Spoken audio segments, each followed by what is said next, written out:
Juntos por la Paz, CONADIF, Gobierno de México. ¿Han oído hablar del fentanilo? Es una droga narcótica sintética muy potente que se utiliza en todo el mundo para el laboratorio, para los quirófanos, para los pacientes con problemas de dolor, pero si lo utilizamos erróneamente, el fentanilo es prácticamente un veneno. Tiene una gran capacidad para generar dependencia, para generar sobredosis y para conducir a las personas a la conducta inyectora, que de por sí es muy problemático.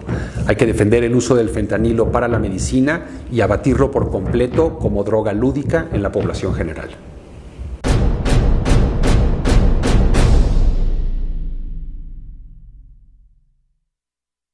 Gobierno de México.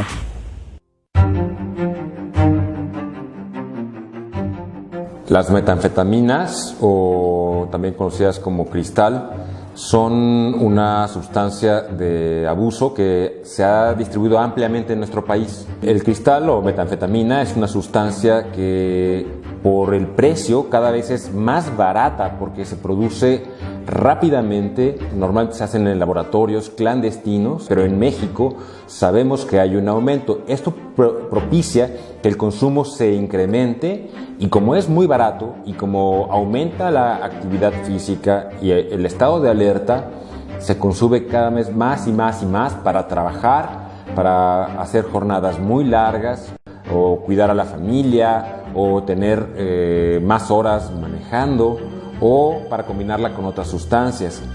La metanfetamina es un riesgo importante para la incidencia de psicosis, especialmente durante la abstinencia después de dosis altas, para cambios en la nutrición, para cambios en el ciclo de sueño. La abstinencia también se relaciona con depresión, con ansiedad y cambios en la conducta. El grave problema de la metanfetamina es que además daña gravemente el árbol respiratorio y el sistema cardiovascular. Gobierno de México. Hola, ¿qué tal? Muy buenos días a todos. Bienvenidas, bienvenidos a CONADIF Te Escucha. Es un programa en vivo y el día de hoy vamos a hablar sobre el cerebro y la relación con el consumo de sustancias psicoactivas. Es un tema interesante, la verdad es que lo escuchamos por todos lados, la relación sobre cómo es que las sustancias de las que se usan en la calle, que usamos todos los días, que se usan para alterar el estado de ánimo, para aumentar la energía, reducir la ansiedad o cambiar la percepción, cómo funcionan. ¿Cómo entender el fenómeno del consumo de sustancias psicoactivas? ¿Cómo entender el uso de drogas en general? Es lo que nos va a ocupar en esta plática del día de hoy. En realidad hay muchas preguntas que hacernos sobre qué es el consumo de drogas.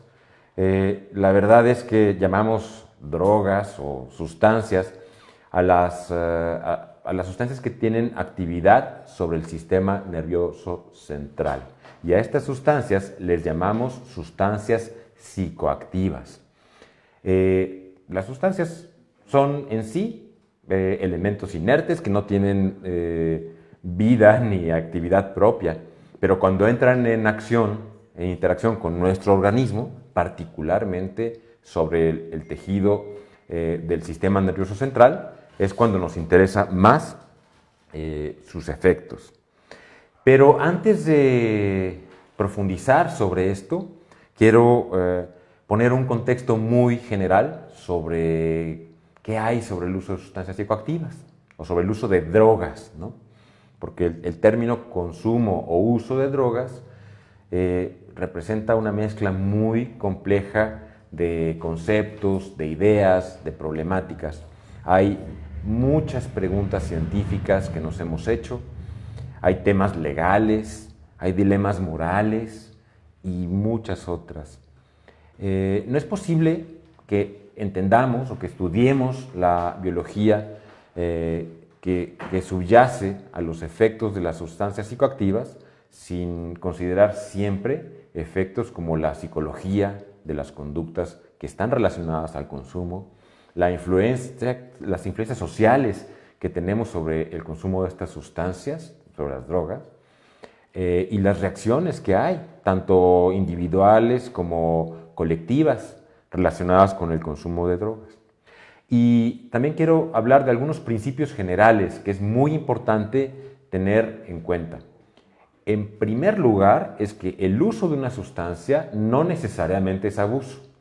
Aunque la mayoría de las personas que consumen una sustancia que afecta el sistema nervioso central, lo usan de una manera que no necesariamente deba definirse como abuso o como dependencia.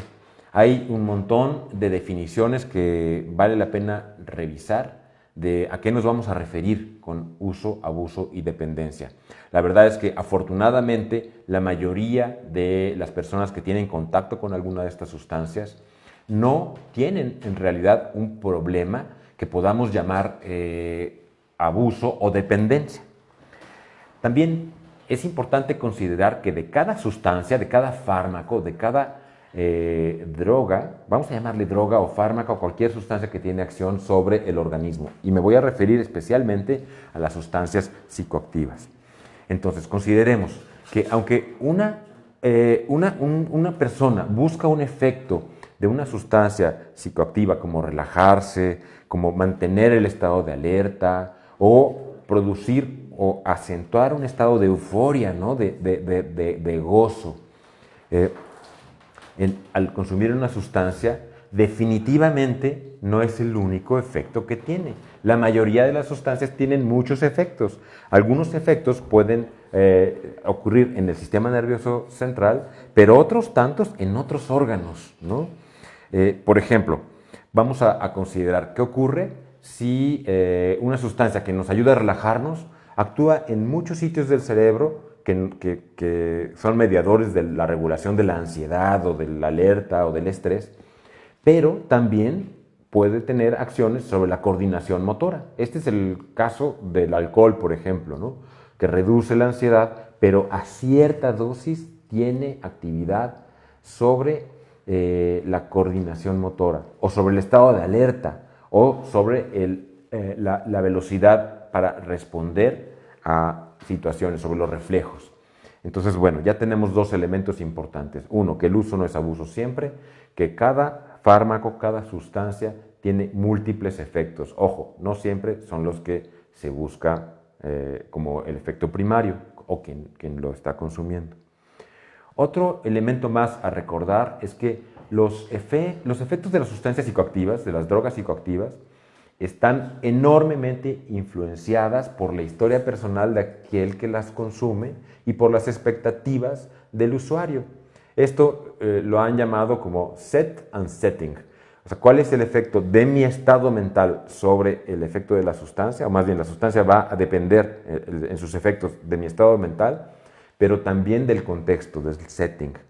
Y esto es muy importante. No es lo mismo que yo me beba una copa de vino tinto en una tarde relajada de fin de semana con amigos y estamos hablando de cosas agradables, a que me la tome en el ambiente de trabajo. Va a tener efectos totalmente diferentes y el contexto define muchísimo lo que va a ocurrir, tanto para funcionar mal o para buscar el efecto deseado. Hablábamos entonces también de que hay diferentes efectos, ya tenemos varios puntos. Uno más, recordemos que las drogas, las sustancias per se, no son ni buenas ni malas, son sustancias. Quienes pensamos, quienes vivimos en sociedad somos nosotros, los seres humanos.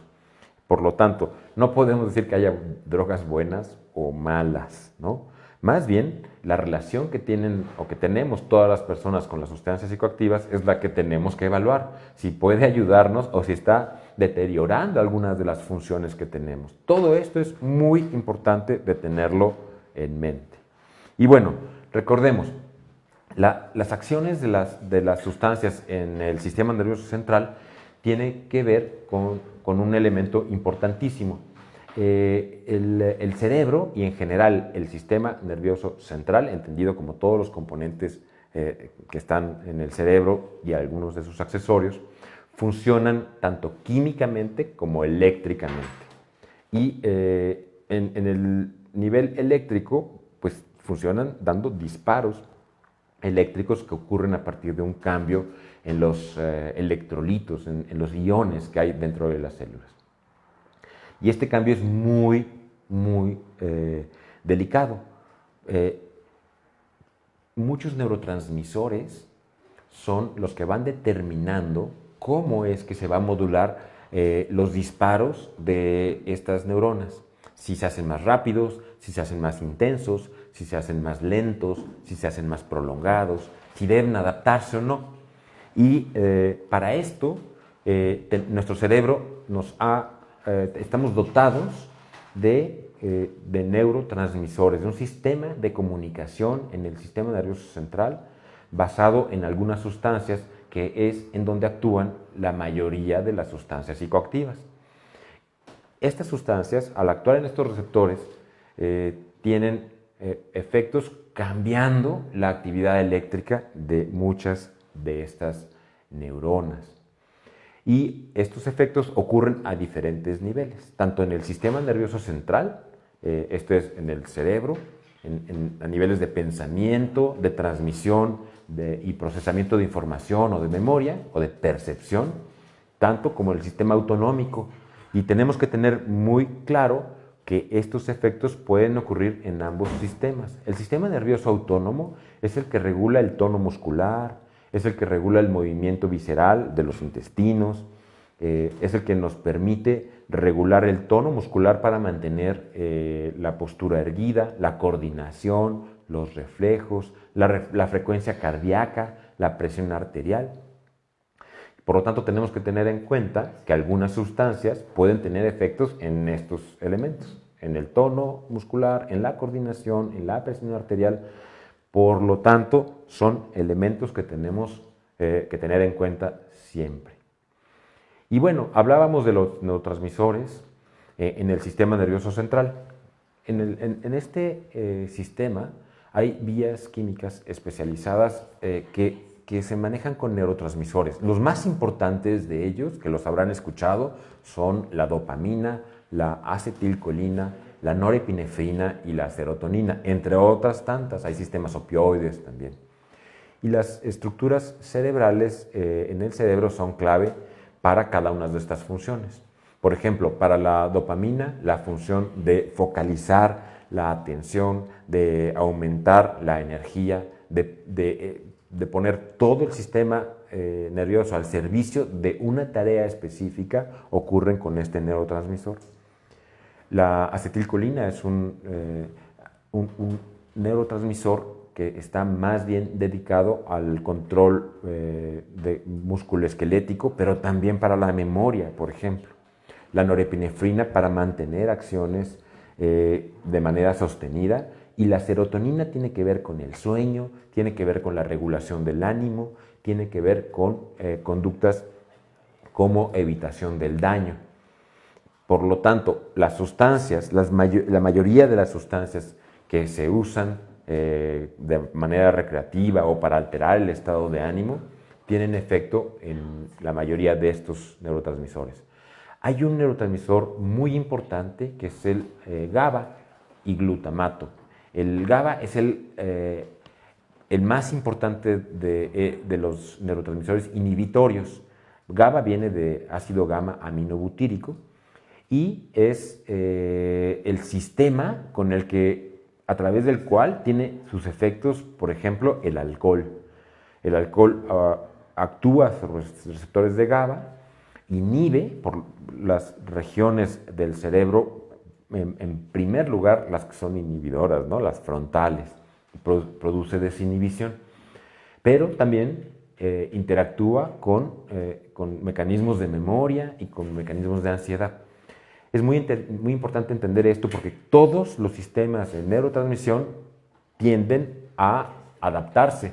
Si les ponemos una sustancia que actúa sobre ese sistema, a la larga el sistema se va a ir adaptando a su presencia y va a depender de la dosis, de con cuánta frecuencia utilizamos las sustancias, en qué momento las utilizamos y con qué fin las utilizamos.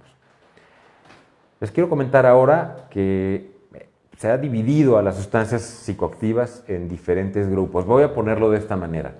Hay una lámina que la van a ver en un momento, en donde vemos, por un lado están los depresores del sistema nervioso central, allí se encuentran los barbitúricos, hay pocos ahora, el alcohol, los sedantes que se usan para inducir el sueño y los inhalables, por ejemplo. Todos estos trabajan con este ácido gamma aminobutírico sobre ese sistema, sobre GABA. Analgésicos que en su mayoría funcionan sobre los sistemas opioides. Sistemas opioides son aquellos que se parecen a la morfina, por ejemplo, pero que produce nuestro cuerpo. Tenemos receptores para ellos. Y allí se encuentra la morfina, que se obtiene de la amapola, la codeína y la heroína, que también se obtienen de allí, y la metadona, por ejemplo. Son analgésicos, pero que también producen un cambio en el estado de ánimo. Tienen uso médico también, es muy importante. Luego, por otro lado, tenemos estimulantes del sistema nervioso central, como las anfetaminas, la cocaína, la nicotina, la cafeína. Es bien importante, la mayoría de los estimulantes lo que producen es que aumentan el estado de alerta, aumentan la reactividad, reducen la sensación de cansancio y algunos de ellos pueden aumentar la capacidad de focalizar la atención.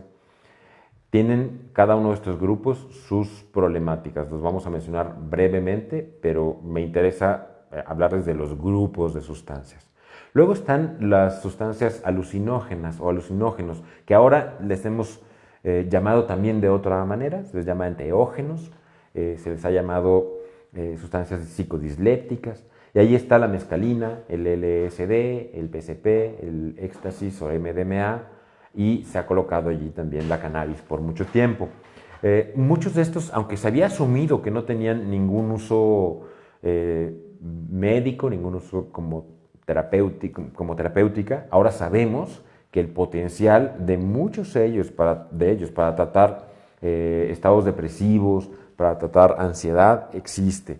Por lo tanto, ya muchas de estas sustancias no se van a colocar en esta categoría de aquellas que no tenían uso médico o terapéutico. Luego, por otro lado, están los medicamentos, las sustancias psicoactivas que tienen uso terapéutico, como la fluoxetina, el haloperidol, el metilfenidato, que vale la pena decir que entre los medicamentos de uso psicoterapéutico, como tratamiento para las alteraciones psiquiátricas o estados mentales, muchas se parecen muchísimo a las sustancias de abuso. La diferencia es que sabemos las dosis, sabemos los efectos a largo plazo, sabemos en qué momento pueden utilizarse, lo cual no ocurre con las sustancias de calle, básicamente por la exclusión, por el no acceso a la información. Por eso buscamos que el uso de las sustancias sea altamente informado, es lo que más protege en realidad a la población. Bueno, un elemento más que tengo que explicar es que tenemos que saber de cada sustancia cómo es que se mueve en el organismo y cómo actúa directamente en el sistema. Entender cómo se mueve le llamamos farmacocinética. Y esto nos explica, por un lado, cómo es que una sustancia es administrada. Es diferente el efecto que vamos a tener de una sustancia que es administrada por la boca o por vía enteral o por la vía sanguínea, ¿no?, parenteral, o inhalada como un vapor o como un humo, o a partir de la piel. Cada una de estas vías de administración va a producir efectos absolutamente diferentes. Por ejemplo, todas las sustancias que son tomadas van a pasar por el hígado, van a ser metabolizadas y la parte que llega al cerebro va a ser más bien lenta, va a ser una fracción de lo que se come y va a tener efecto en otros órganos. Las vías inhalada, aspirada, intravenosa tienen una acción mucho más rápida y que llega al cerebro en muy poco tiempo, igual que la vía sublingual. Es bien importante saber, por ejemplo, que para la administración oral es muy importante, por ejemplo, el sabor, la cantidad de un líquido que se va a tomar, ¿no? Vamos a pensar, por ejemplo, en el alcohol. Del alcohol, como hay mucha información, es fácil aprender cuánto debe tomarse antes de tener efectos secundarios. ¿Cómo sabe si una bebida es fuerte o si una bebida está muy, muy diluida, por ejemplo? Si está añadida con otros saborizantes. Todos estos elementos son muy importantes para entender por qué es más apetecible una sustancia o no lo es, ¿no? Y las otras vías, las que son parenterales, ofrecen muchos más riesgos porque el administrar una dosis más concentrada puede traer efectos muy severos en muy poco tiempo y retirar esta sustancia del sistema costará mucho más trabajo, ¿no? Si lo tomamos oral, pues podemos inducir el vómito, pero si entró por la vena, si entró inhalada, si entró por otra vía, nos trae más problemas. Comento esto porque es muy importante entender esto para poder tener una idea de cómo va a actuar en el sistema nervioso central. El sistema nervioso central es muy sensible a la velocidad a la que una sustancia actúa, cuánto tiempo está actuando en nuestro sistema y cuán rápido se elimina. Sabemos, por ejemplo, que las sustancias que se eliminan más rápido producen más apetencia para utilizar de nuevo esa sustancia, especialmente aquellas que actúan sobre dopamina, sobre norepinefrina y algunos opiáceos. Y bueno, es muy importante mencionarlo porque esta duración nos va a explicar por un lado, cuál es el efecto que está mitigando, ¿no?, la sustancia. En la mayoría de los casos, los estimulantes, por ejemplo, como la cocaína, lo que hace es generar rápidamente una sobreactivación en momentos de cansancio o de intoxicación por alcohol o de malestar, en donde se siente poca potencia, poco poder, incluso cuando hay poca energía sexual.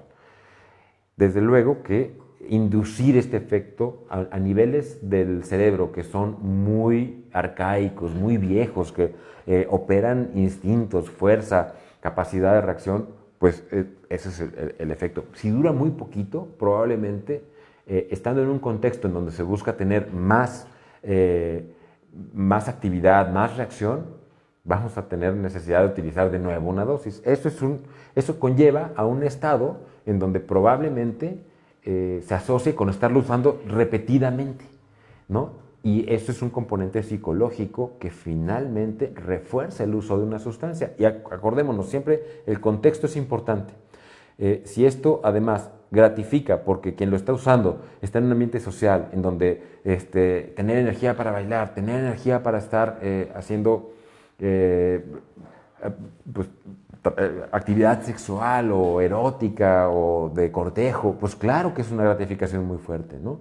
Y además, si se combina con sustancias como el alcohol, que pueden ser muy, muy degustables, que son dulces, que tienen aromas, y además hay música, bueno, pues hay que entender que ese es uno de esos elementos tan importantes para el efecto.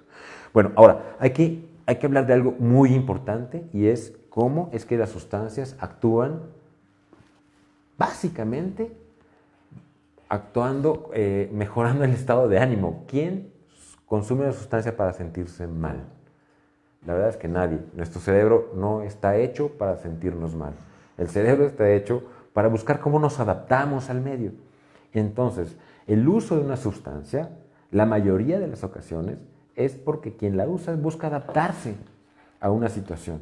Y eso es gratificante en sí mismo. Por ejemplo, alguna persona que viva con mucha ansiedad social, cuando consume alcohol, va a reducir la ansiedad y además, si recordamos este elemento que es el contexto en donde el alcohol se consume en situaciones sociales, que es como un facilitador, pues claro que se va a poder interactuar con más facilidad. Sin embargo, si el alcohol interfiere con la relación de espejeo emocional, por ejemplo, que tenemos con los hijos, con los menores a quienes estamos criando, probablemente no sea exactamente lo que necesitamos y esté generando una alteración en el sistema de regulación. Como decía hace un momento, la mayoría de las sustancias lo que hacen es, en quien las consume, es tratar de adaptarlo. Y el problema más importante que tenemos es cuando ese consumo, en lugar de adaptarnos, nos lleva a estados disfuncionales. Es bien importante mencionar, por ejemplo, hablé del caso del alcohol, el caso de los opiáceos, que en México es un problema muy pequeño que, aunque va creciendo, tenemos que mencionarlo. En los Estados Unidos, por ejemplo, el uso de los opiáceos ha sido utilizado para mitigar el dolor. Hubo una campaña enorme en Estados Unidos para prescripción de medicamentos analgésicos del grupo opioide. Muchas personas empezaron a utilizarlos de manera recurrente hasta que generaron alguna dependencia. Y el tema es que pues, muchos de los sistemas de salud privados allá no podían estar proveyendo estos medicamentos y se cortaron, de hecho, el suministro de muchos de ellos, y por lo tanto muchos usuarios buscaron estas sustancias en la calle. El problema entonces es que lo que tenemos en ese caso es que muchas personas han tenido sobredosis. Uno de los grandes problemas es que los opiáceos tienen como efecto secundario la supresión de la actividad del centro respiratorio. Por lo tanto, quien tiene una sobredosis de opiáceos fácilmente dejará de respirar. Ese es el problema enorme de la sobredosis, que ahora sabemos que tiene que manejarse con antagonistas opiáceos.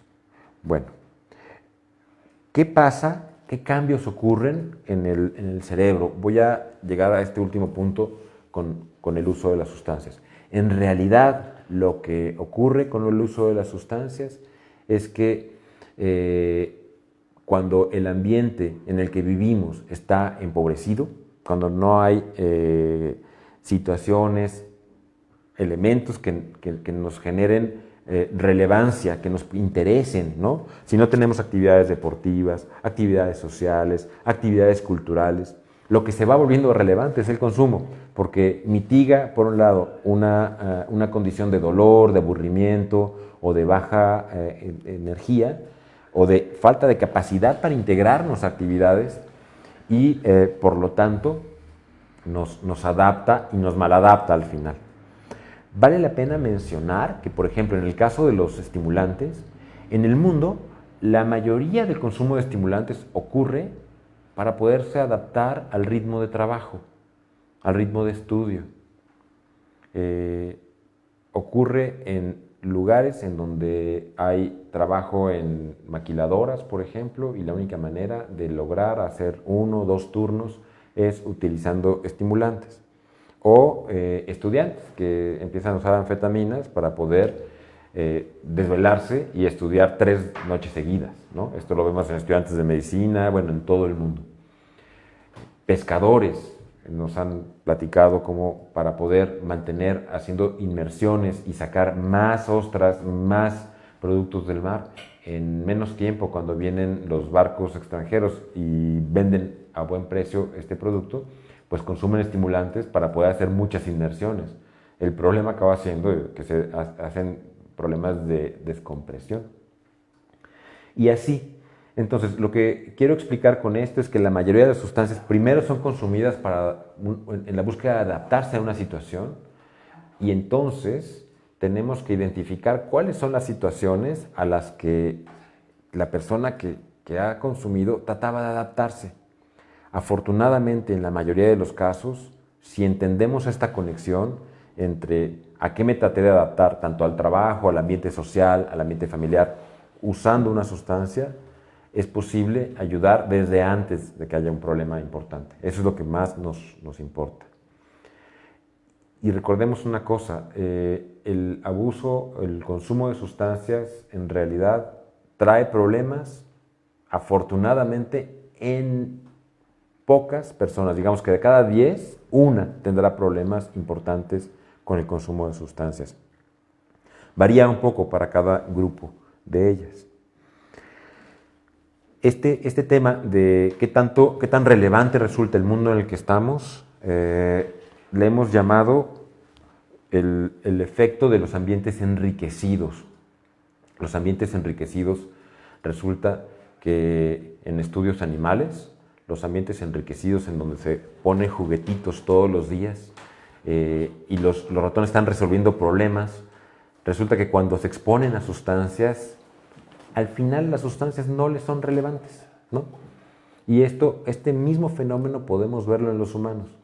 Cuando tenemos personas que experimentan con sustancias, pero llevan una vida académica, una vida deportiva, una vida social, una vida cultural intensa, es muy probable que el uso de una sustancia acabe siendo poco relevante para la mayoría de las actividades.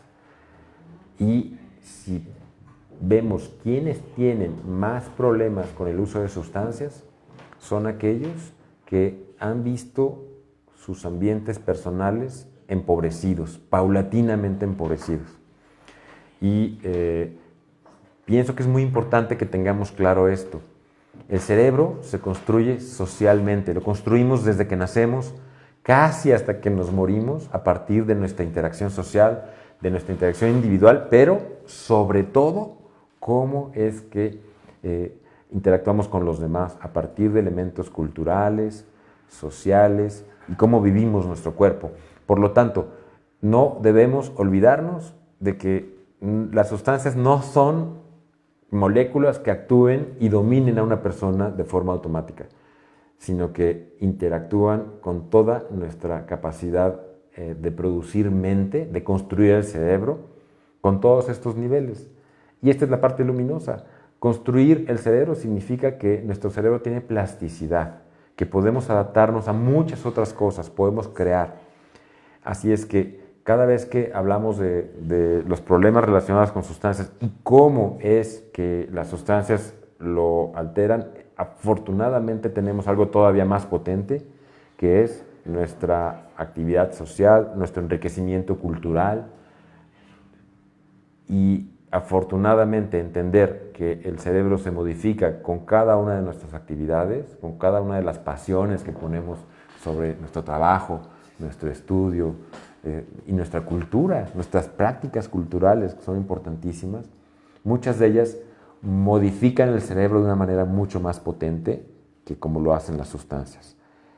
De esta manera, lo que quiero dejar como un mensaje muy breve es que todos nosotros podemos estar haciendo bien a nuestro cerebro, manteniendo una vida enriquecida, una vida con cosas que nos interesen, con una manera de interacción sana, de interacción con los demás.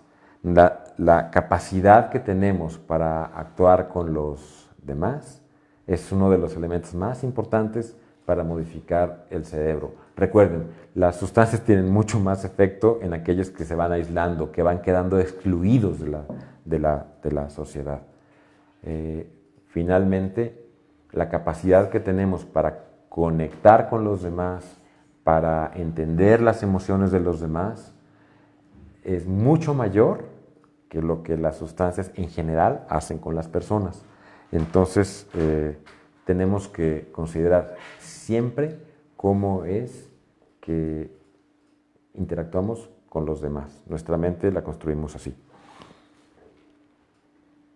Espero que algunos conceptos hayan quedado claros. El tiempo es breve, la idea es dejar más preguntas que respuestas. Desde luego, con muchísimo gusto vamos a dejar una saga de pláticas como esta, en la que podamos profundizar sobre algunas sustancias en particular, sobre cómo evitar algunos problemas que tenemos relacionados a ellas y cómo identificar en dónde estamos en mayor riesgo de tener problemas tanto físicos como en nuestro procesamiento mental con el uso de cada una de ellas. Muchísimas gracias. Los esperamos aquí en nuestro programa CONADIC Te Escucha, programa en vivo, cada semana. Muchas gracias a todos.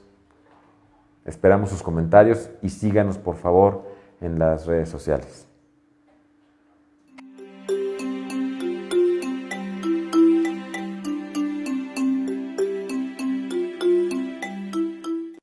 casa de Paula. Pandemia, güey. Mejor ni salgo. No me quiero contagiar ni contagiar a mis abuelos. Ay, ¿no están hartos de estar encerrados? Y va a haber de todo. No, güey. ¿Por unas chelas te quieres arriesgar? ¡Aburrida! Ana tiene razón. Mejor una videollamada, ¿va? Tienes la libertad de elegir tu forma de vivir. Si necesitas apoyo, Conadic te escucha. Juntos por la paz, Conadic. Gobierno de México. Tú eres un héroe y con tu capa puedes enfrentar todo. En estos tiempos de pandemia, el estrés, tristeza, enojo y desesperanza se convierten en tus peores enemigos. Pero no estás solo. Tu capa, el Centro de Atención Primaria en Adicciones, está contigo. Aquí hay apoyo psicológico, acompañamiento, acciones preventivas y apoyo para la familia. Ubica el más cercano llamando a la línea de la vida, 800-911-2000. Usa tu capa y vence a las adicciones. Juntos por la paz. Conadic. Gobierno de México.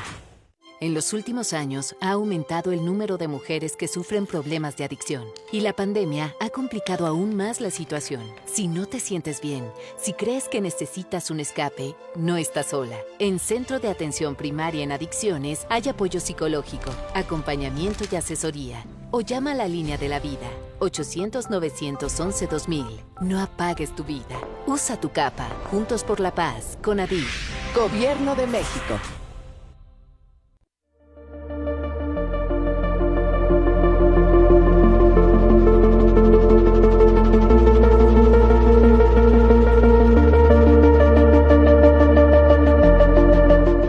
La Línea de la Vida es un servicio dedicado a la atención y promoción de la salud mental, así como a la prevención, recuperación y rehabilitación de sustancias psicoactivas y emergentes. Nuestro objetivo es brindar atención personalizada a toda la población, sin distingos, incluido todo el personal de salud que en este momento en particular necesita todo el apoyo que les podamos brindar durante los 365 días del año. El apoyo es multicanal, vía telefónica, redes sociales y presencial.